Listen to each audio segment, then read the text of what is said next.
Hello বন্ধুগণ, কেমন আছো তোমরা সবাই? আমিও খুব ভালো আছি। আর আমি চলে আসছি আজকে একটা ভিডিও নিয়ে, সেটা হচ্ছে ন্যাচারাল জেল দিয়ে কি করে আইসিং করব। তো দেখো আমি হচ্ছে কি করেছি, প্রথমে ন্যাচারাল জেলটাকে পাইপিং ব্যাগে ভরে নিয়েছি। আর হ্যাঁ, এই ন্যাচারাল জেলের মধ্যে তোমরা চাইলে অল্প মনে করো ন্যাচারাল জেল নিলে তার মধ্যে অল্প 1 চামচ কিংবা 2 চামচ জল মিশিয়ে নিতে পারো, কিন্তু জল আগেই মিশাবে না। আগে ন্যাচারাল জেলটাকে ভালো করে ঘুটে নিয়ে তারপরে জল মেশাবে, কারণ প্রথমে যদি জল মেশাতে চাও তাহলে জেলটা সুন্দর করে একসাথে মিশবে না, একটা দলা দলা টাইপের থেকে যাবে। তার জন্য প্রথমে ঘুটে নিবে, ঘুটে নেওয়ার পরে তারপরে হচ্ছে জল মেশাবে, আর তারপরে যেই কালার তুমি দিবে সেই কালার। তো আমি দিয়েছিলাম পিঙ্ক কালার, তো আমি পিঙ্ক কালার দিয়েছি। আর এটা হচ্ছে তারপরে দেখো আমি কি করছি, এবার সাইড দিয়ে সুন্দর করে ড্রপ দিয়ে দিলাম। এবার আমি ন্যাচারাল জেলটাকে একদম উপর দিয়ে দিব।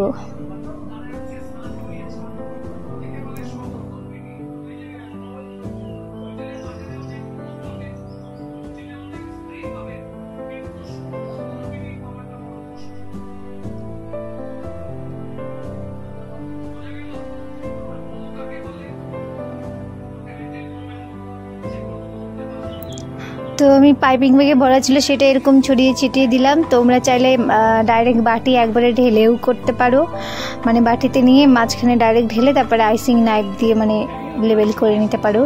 আমি কি করলাম, এরকম করে নিলাম। এরকম করার পরে এখন এর উপরে আইসিং নাইফ দিয়ে করবো।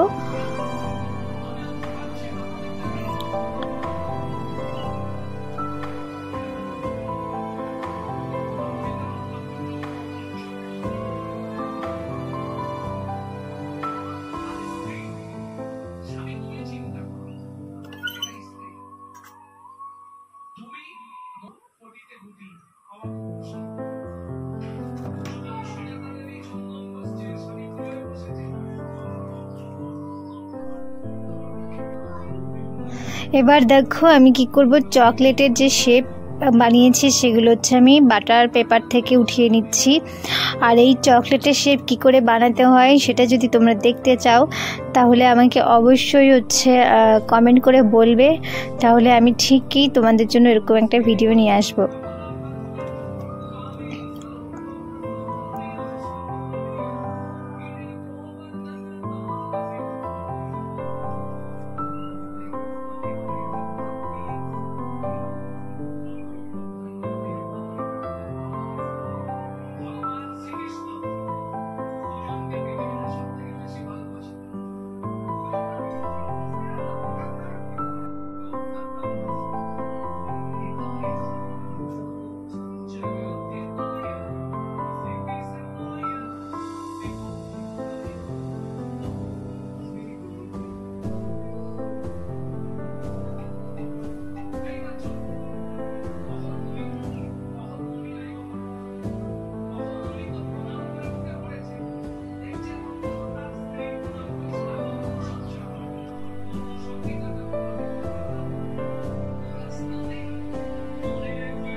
তো সব শেষে কেকটা দেখতে এরকম লাগছিল, খুবই সুন্দর। তোমাদের কেমন লাগলো অবশ্যই জানাবে। ভালো থাকবে, সুস্থ থাকবে। টাটা, দেখা হচ্ছে নেক্সট ভিডিওতে।